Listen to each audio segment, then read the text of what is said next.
So, I'm Bill Murdoch. I'm the Acting Executive Director with Clear Sky Connections. Also work with the First Mile Connectivity Consortium and the ICI and a bunch of other organizations that I work with. So today we have Claudia Tarbell. Did I pronounce it close enough? Okay. Yeah, Tarbell. Thank you. Claudia has over 10 years experience with the Akwesasne. Thank you. Territory, including 5 years as a sales and marketing manager for Mohawk Networks. In December 2022, she was named one of the top young broadband industry leaders by the Fiber Broadband Association. Currently, engagement manager for Calix. And Linnea Jackson, thank you. Linnea has over 11 years experience with the Hoopa Valley tribal lands in areas of land management and as a board member of the Indian Land Tenure Foundation. Currently the general manager of Hoopa Valley Public Utilities District. Lyle has over 16 years experience in the IT space, adept at finding and implementing solutions to meet a diversity of business needs. He's an innovative Indigenous entrepreneur, currently the owner of Catalotech Communications. So everybody on this panel has a deep understanding of the unique broadband challenges facing tribal, First Nation, Indigenous communities. And with many years of experience, I'm sure we've all encountered good and bad consultants to help get communities connected. Do you have anything to add? I'm good. You did a great job. Thank you. Thank you. So snake oil, working with outside consultants that come to the communities to sell their wares to get people connected. So I guess from your perspective, what questions would you ask on how to be informed when selecting a consultant? So I think part of this conversation has to deal with learning lessons. So when we received our press release that, we received this major grant, all of a sudden you would get all these cold calls, right? And you're like, how do you even know this number?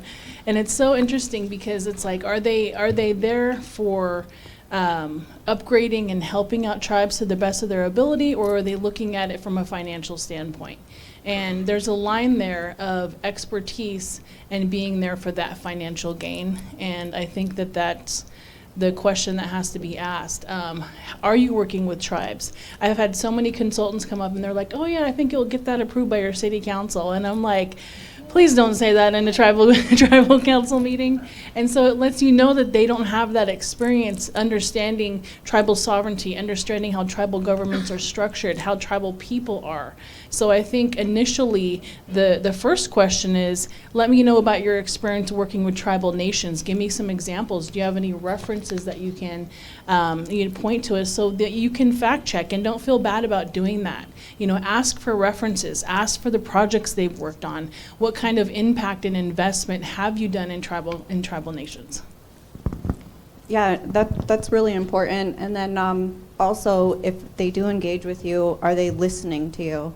I actually worked with a wireless equipment company, and I told them, we received a grant and these are the addresses that we need to provide service to. And so we actually had like an initial meeting with them. And from that, they came back and their presentation on what areas they're going to build towers and put equipment. They said, we're going to put, these towers in the best areas for return on investment. And I immediately stopped them and said, you're not listening to us. We don't want the best areas for return on investment. We have these addresses that we need to serve, And if we don't provide service to them, there's penalties involved because it is a grant application.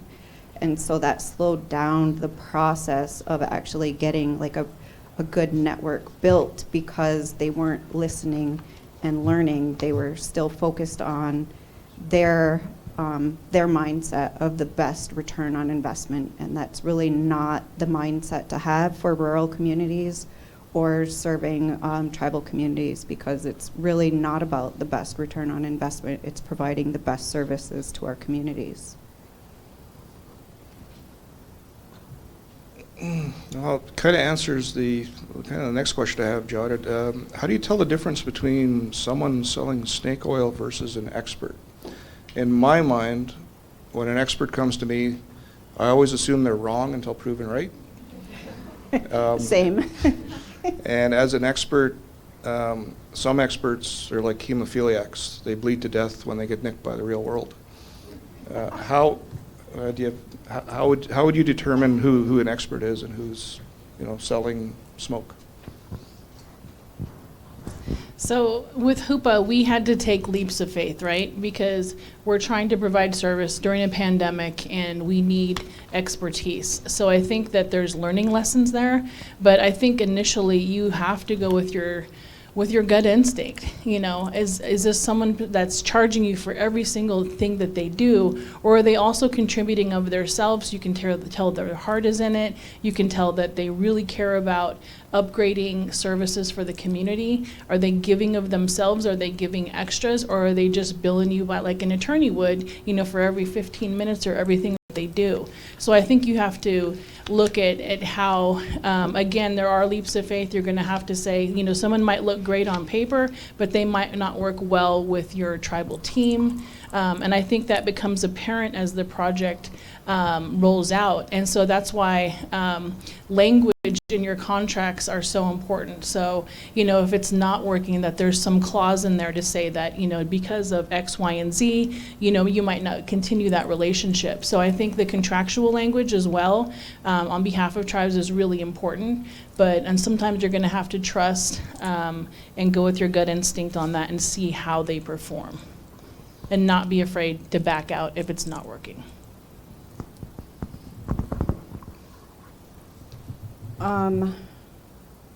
So I think experts are able to adjust on in their situation, instead of having a presentation set and they can't veer off of that presentation.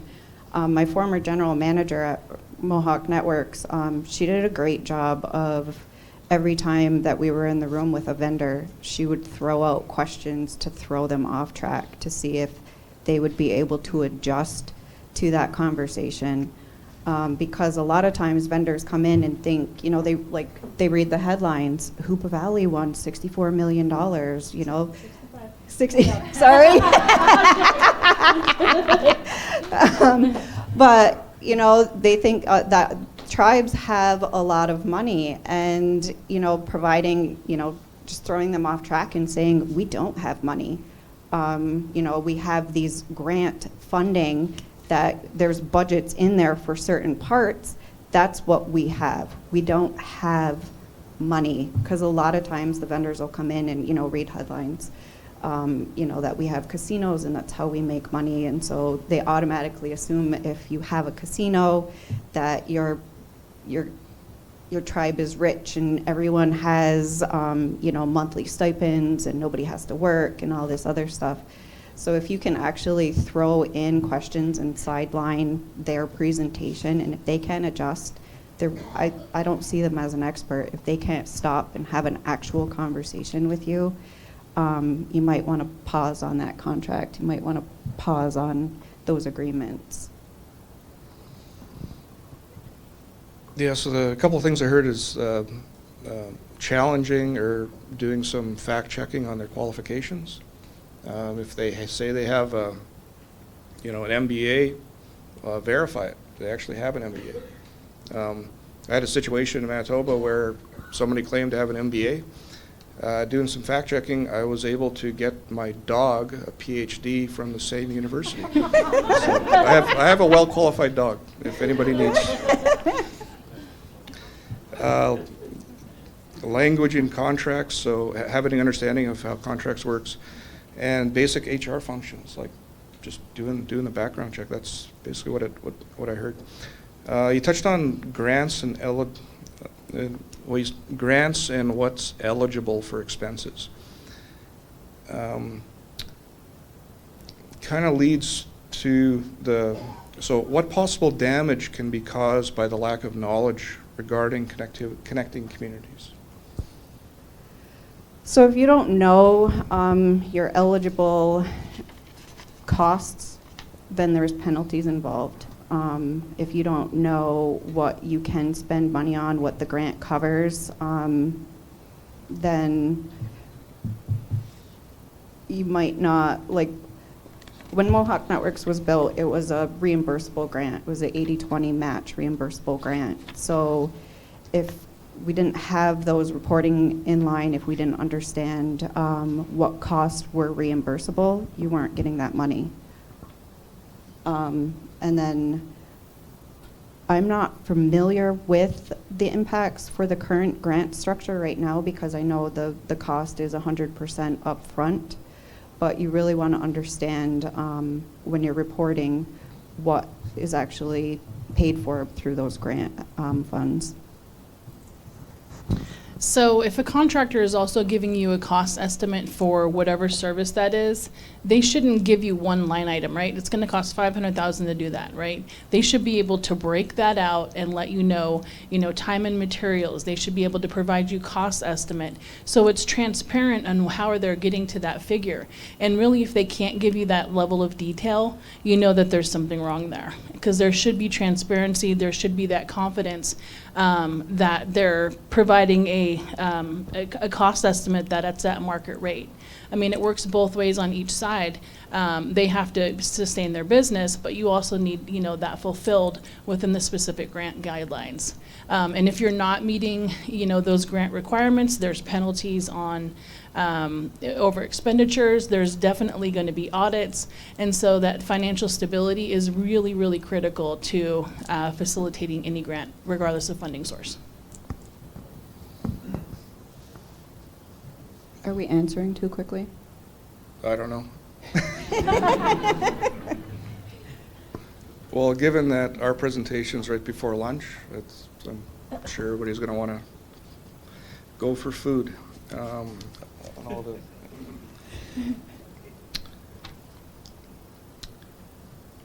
so, what does it take to be successful? What are some of the positive socioeconomic impacts broadband can have an individual in a community?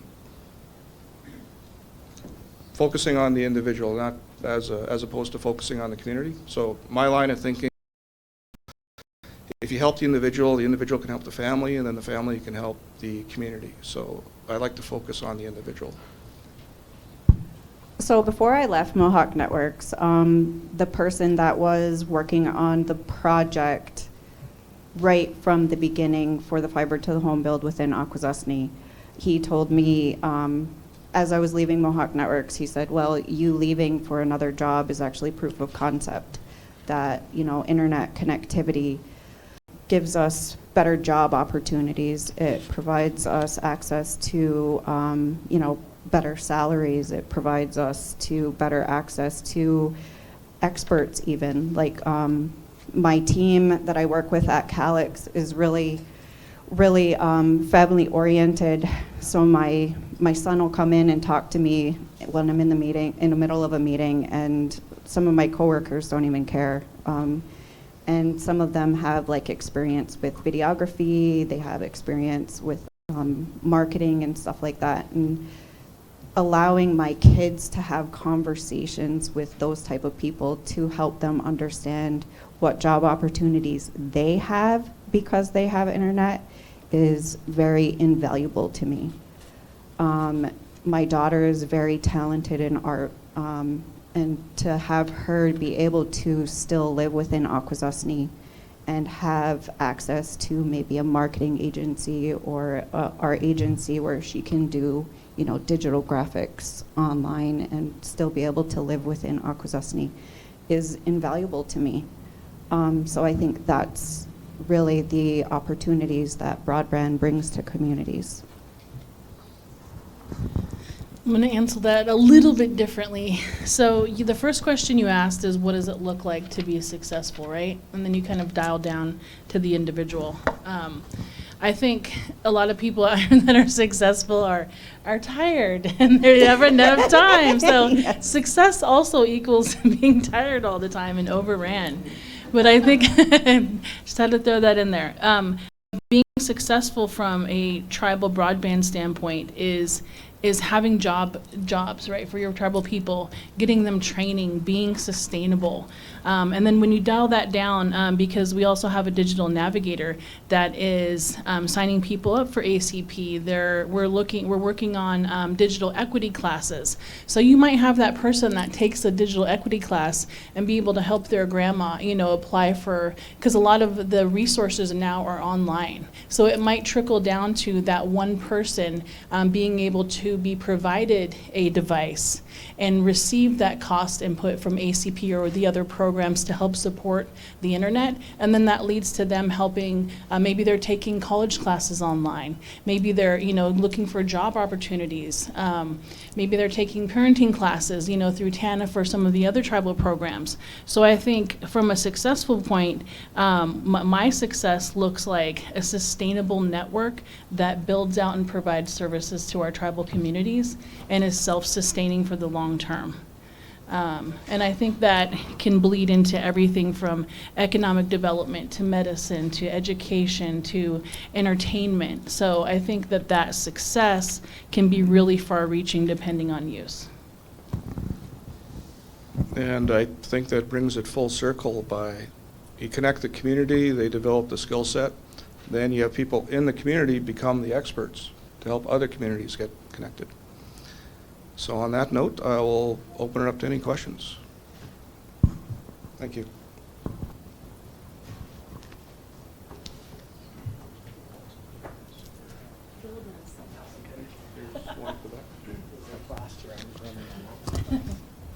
At least you get your steps in.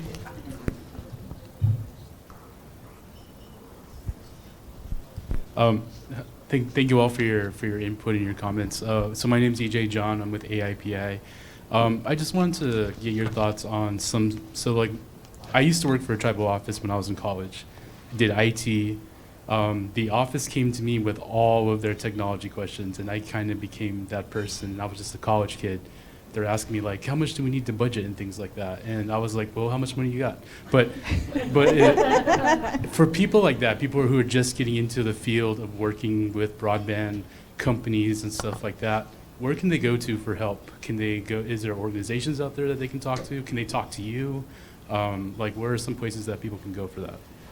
I'm always open to have conversations because I believe the more educated you are about how to build broadband networks, the least likely you are to get in trouble with building them out. So Calix actually has a complementary education access, which is called Broadband Academy, and it's a resource that you can go at your own pace, and it has the 5 pillars of building a broadband network, which is funding, planning, design, or build, operate, and market. So there's that resource available. And then also I like to promote the tribal broadband boot camps because I feel like our communities learn a lot better hands-on. And so having that hands-on training is really important for our communities. So that's a really good resource for you to attend. I'd like to echo that. I think that within tribal nations, we just hosted a tribal broadband boot camp in Hoopa, and it was the 7th one. And it takes funders like the ones that you see on the screen to help support that.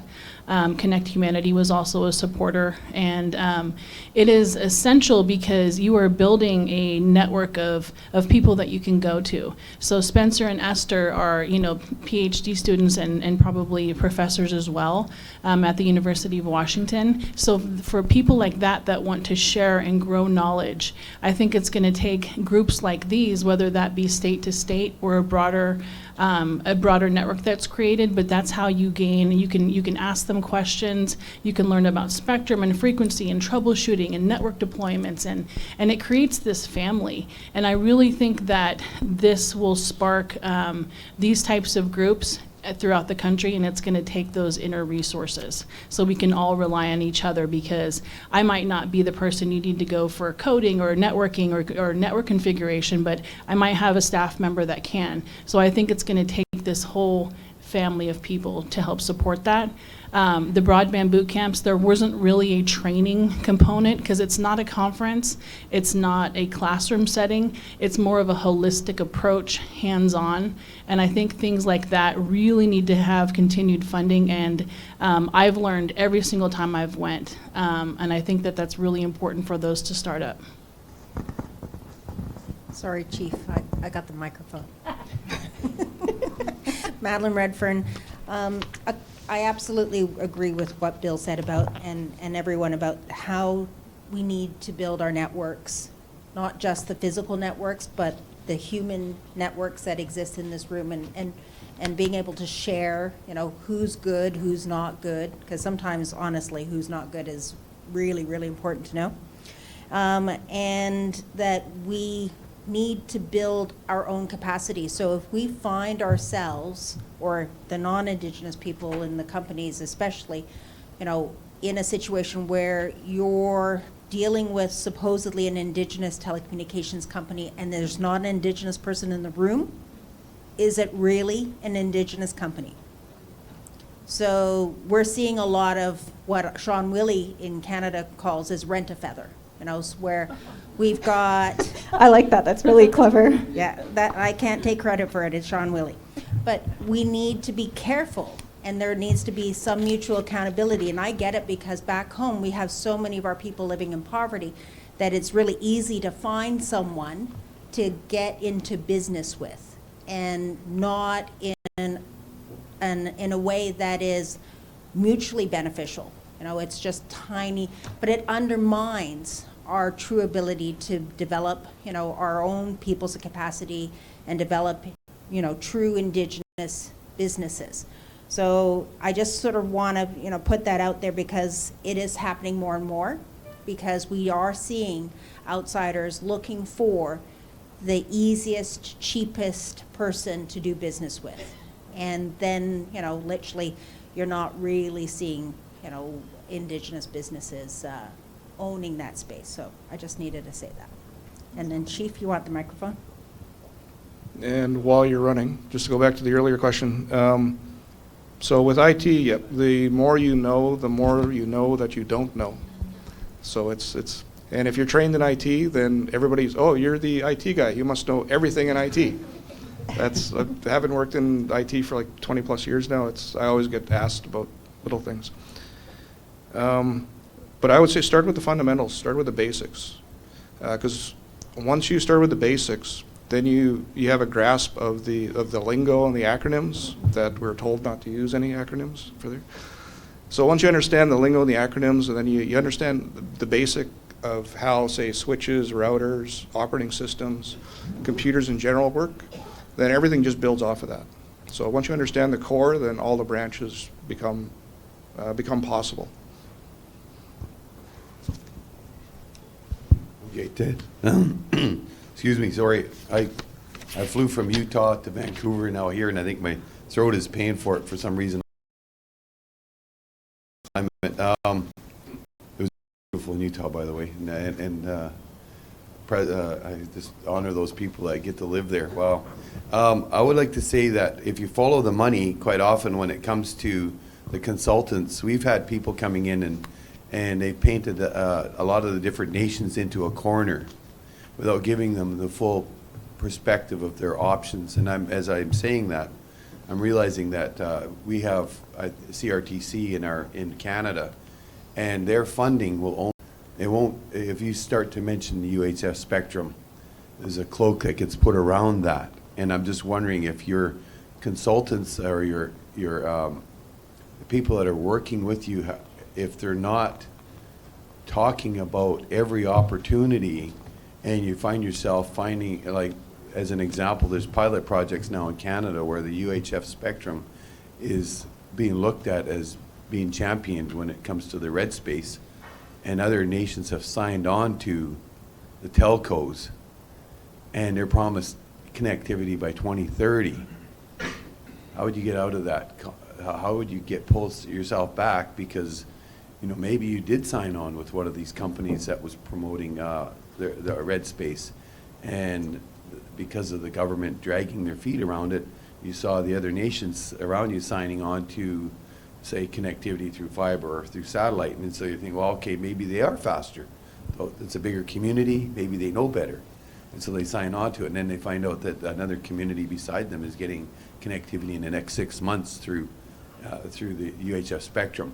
Now, have you ever been in a spot where you've had to dial back and say, okay, we did eat the snake oil, we did buy it, now how can we get ourselves out of that? And how can we help inform those other nations that are around us that we're not just shooting from the hip, that we did think we took the time to research, but obviously we ended up putting ourselves in the wrong spot.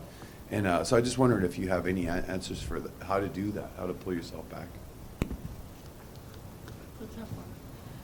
Yeah, I don't know how to get out of a contract. I feel like that's a legal space, and I'm not a lawyer, and typically that type of escalation goes to lawyers.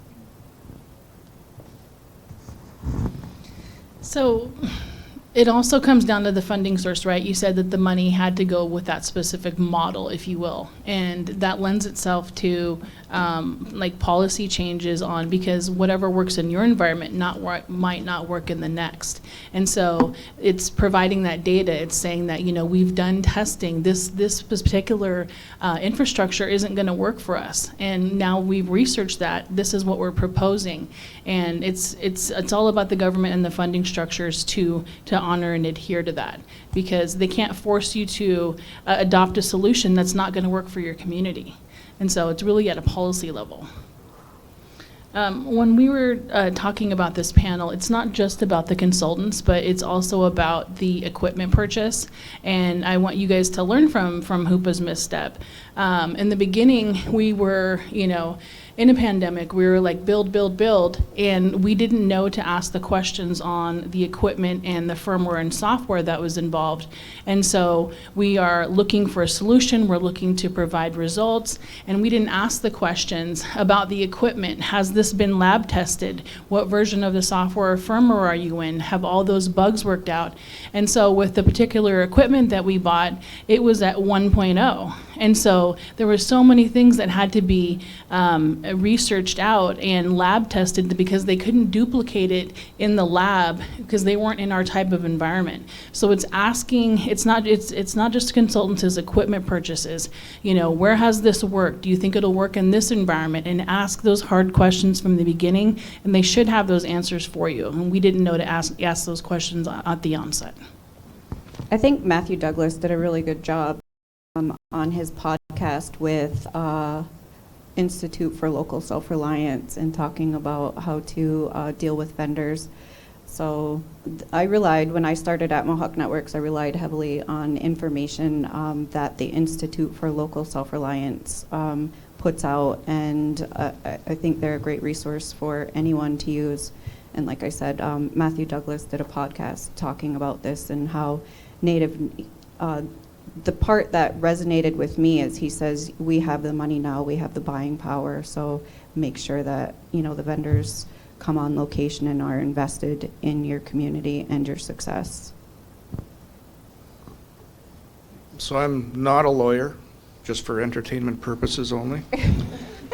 I've seen it many times where the vendor comes to the table, they promise one thing, and then when it comes to the contract says something different. And some communities have been hooped into doing that.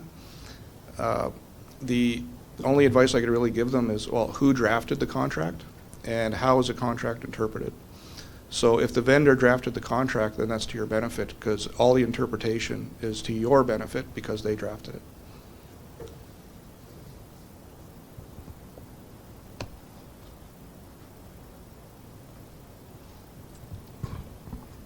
As for the planning, yeah, that ties into, I guess, guarantee or warranty. So just to have some sort of guarantee or warranty clause about the performance issue in the contract.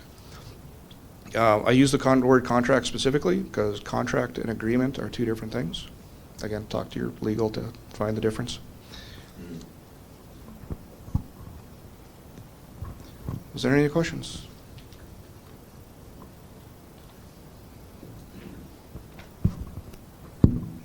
David Hartshorn. I'm with Geeks Without Frontiers. We're a nonprofit organization that works with communities, including tribes and First Nations, on helping to get it right on exactly these types of questions and others. And I'd like to ask a question on contracts. You know, we've seen so many bad contracts that were skewed massively in favor of the vendor.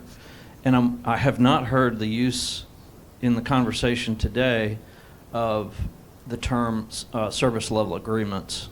And I'm wondering, you know, and by that I mean, as part of the contracting process, you have a very clear definition of what the expectations are from the buyer, from the tribe, from the vendor. You know, we expect this level of performance, this type of warranty, guarantee, whatever it is, and if you do not fulfill this, this is what happens. It could be financial penalties, reimbursements, et cetera, et cetera. And these service level agreements for what we do, we work with communities worldwide, is in the middle of what we do. We love to see a good service level agreement because it's about empowerment and sovereignty protection for the community. So I'm wondering, are you all using service level agreements? And if so, what is your experience like with them? Are there lessons learned that you could advise on? Thank you. So do you mean if you're working with a vendor, what their service level agreements are, or? Now, this is where you have a contract with a vendor. This might be as an appendix to the contract. It could be a standalone document, and the document will set out what it is they're providing to you, how it's provided, how it will perform once it has been provided, and what happens if they fail to deliver, to support that product or service to you as a community or as a client. So I can just kind of answer that. For one, that's the provider providing their specific specs, and I think a lot of tribal nations might not know exactly what to ask and what that level should be. And so I think, again, that comes with your contractors just saying, no, they should be able to provide service at this level. It's also having a telecom attorney. And I know that's expensive, and I know that it's hard for tribes to support that, but that's an absolute need. And we learned that long on that we have to have a telecom attorney because they know exactly what they're looking at, and they can read between those lines on what should be expected. And if it's not performing at that, here's the recourse. Yeah, I agree. Like, when you're dealing with vendors, you should have a lawyer to review those contracts and review everything.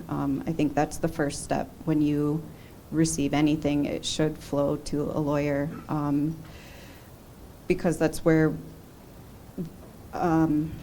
we relied heavily on making sure that the contract was in our favor, or, you know, the agreement before signing was in our favor. Just one quick side note. We were working with some of the tribal communities in the state of California, and there's a really good organization there, California Indian Legal Services, that provides independent, good legal advice for tribal communities. And we did a complimentary webinar for them. It was recorded, and it's free on their website on this, how to nail down your contract to defend, you know, what you are owed by a vendor. The after you go through the request for information, request for qualification, then you select your vendor, then you have your memorandum of understanding. Then you have a general agreement with your vendor, and then you get into the contract. When the vendor provides a contract, I would highly recommend to have somebody in your department read the contract 2-3 times and make sure they understand every single line in that contract. Because if the layperson doesn't understand it, and if they're spending, you know, a lot of time going through it to try and understand it, then you need to go back to the vendor and have the contract reworded, and to make sure that it obviously meets the community needs before you go to before you go to a lawyer, because lawyers are very expensive. So that would be my suggestion. I just want to, you can swap vendor for telco as well. So if you're,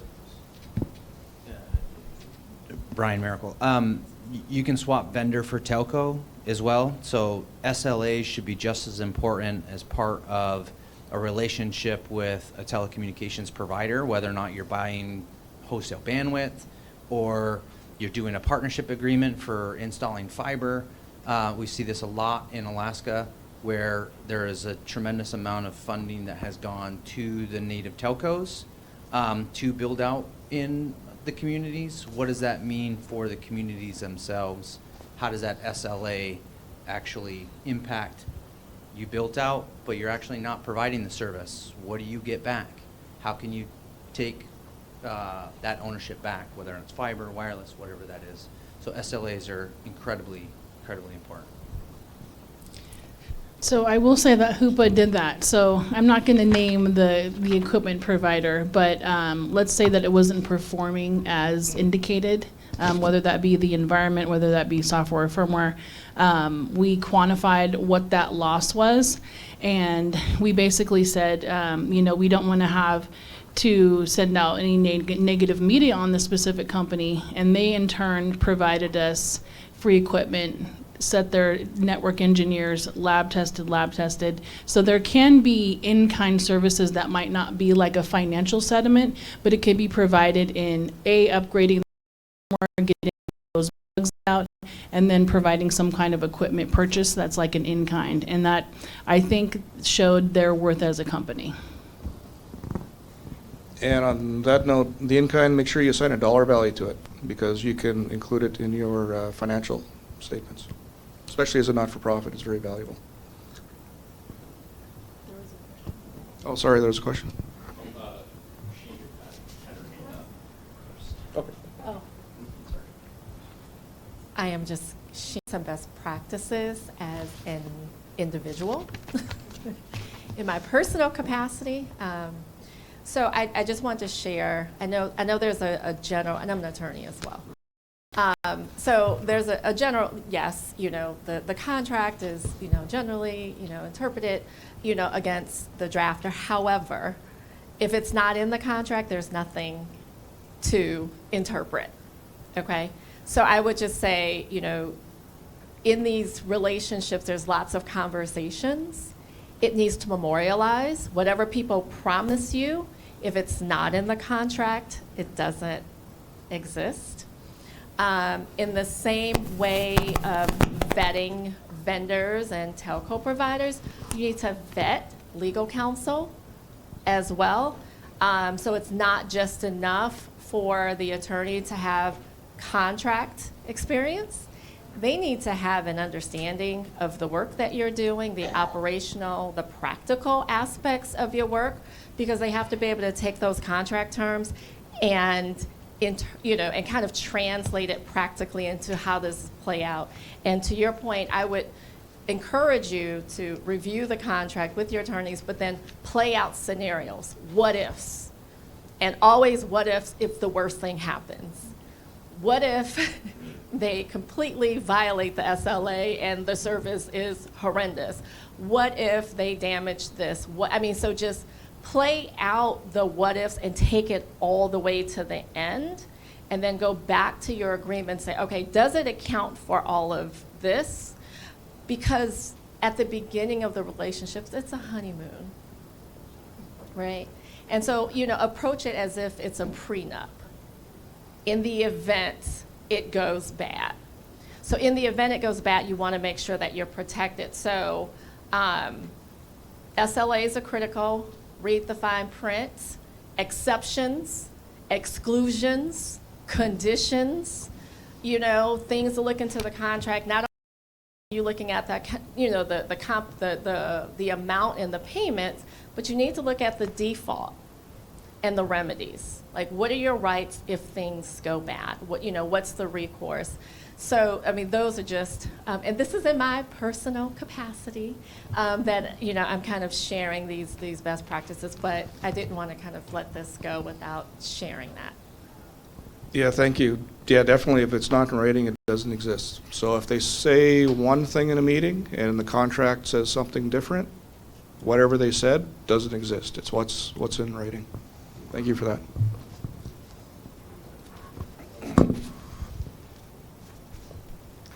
Just to echo some of the stuff here. So I'm Samer Bichet, CEO and founder of Iristel. I'm here in a different capacity as well today as Carrier One. But being an MNO and a service provider in Canada, we've dealt with probably over 50 different vendors and suppliers. And I think the one pain point that we continue to experience in building a network is suppliers typically, so you might have the bulletproof contract, you might have everything to the T reviewed by lawyers, but if you're not aware of all the functionality and feature sets that this software provides or this hardware, where you're missing a license that does something very specific to your network, now either intentionally or unintentionally that manufacturer might have not told you about what that feature set is, and then you encounter a problem, and then they say, oh yeah, well you might want to, you know, this feature set will optimize your network, but that feature set costs another $20,000. Well, that wasn't negotiated because everything is signed, and now you're in production, and it becomes a very blurry line in terms of what, you know, the SLA provides, because they provide, let's say, 99%, but you want 100%. And the only way to get close to 100% is to add this one feature. And I'll give you experience. When we were deploying our first 3G network in Iqaluit, we ran into this, and not to mention any names, but the latency on the satellite links to sustain a 3G network connection required specific license sets that we did not really need it, but it would have helped a lot to reduce our satellite capacity. We didn't know about the feature set. We reviewed the contracts with lawyers, didn't help, because they came back and they said, well, no, you need this one feature set and it's going to cost you like, you know, X amount of dollars. So long story short is that, you know, the supplier did work with us, but it took us like 3 months going through the process. And the first thing now that I do whenever a supplier comes to me and says, I'm going to sell you this solution, I always say, give me every option, feature set that you have, and I'm going to work backwards. Let's not go with nothing and then go, you know, add all the nuts and bolts to it. I want to go backwards and eliminate what I don't need versus what I need. So I think that's a very valuable lesson that I've learned building networks close to now 25 years. So I wanted to share that experience. Thank you. That was a very good point.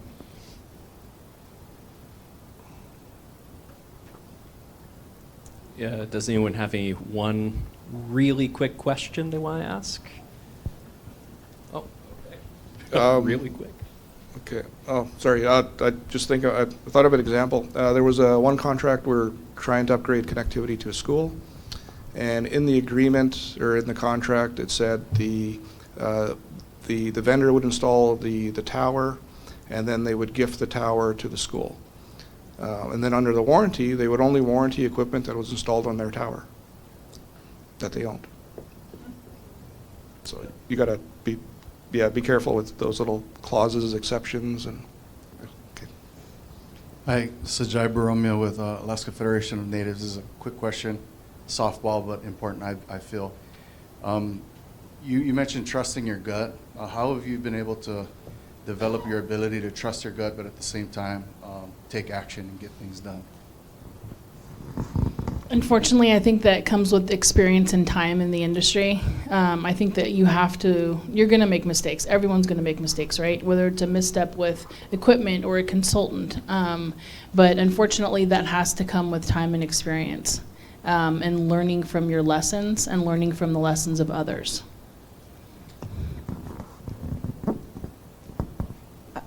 Yeah, I agree with that. It's definitely learning those hard lessons. I remember when I was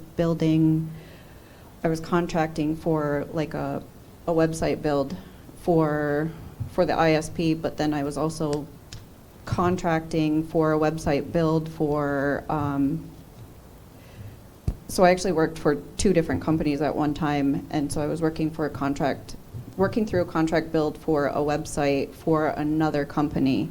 And I was able to actually launch that and get the better contractor for this other company because of the lessons that I learned through that initial contract for the website build for Mohawk Networks. So it's definitely just making the best decisions that you can based on the knowledge that you have, and then learning from those lessons and just doing better moving forward. One other comment is I think that you also learn to kind of identify those things, and let's not call them red flags, let's call them probably perspectives that might not work for you. So as you gain, you'll realize that, that probably didn't work for us because of this, and either they can adapt to that or they can't meet the challenge, and then you realize that this particular person is not really for you.